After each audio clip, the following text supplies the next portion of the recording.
তুমি দেখালে আমাকে মুজিজা সুবহানাল্লাহ অনেক মজা ছিল আমার আল্লাহর রাসূল শুনুন তুমি দেখালে আমাকে মুজিজা তোমাকে বলা যাবে না সুবহানাল্লাহ যত জ্ঞানী গুণী নিলাম তোমার কাছে শিক্ষা জোরে বলুন না সুবহানাল্লাহ আমার রাসূলের জোড়া দুনিয়ায় আসবে না আর হবে না কবিতা সুন্দর ছন্দের মাধ্যমে শুনবেন আমার আল্লাহর রাসূলের অনেক মজা ছিল কবি লিখে শুনুন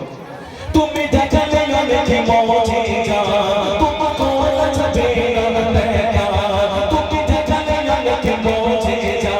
তোমাকে বলা যাবে না যত জ্ঞানী গুণী নিলাম তোমার কাছে শিক্ষা তোমার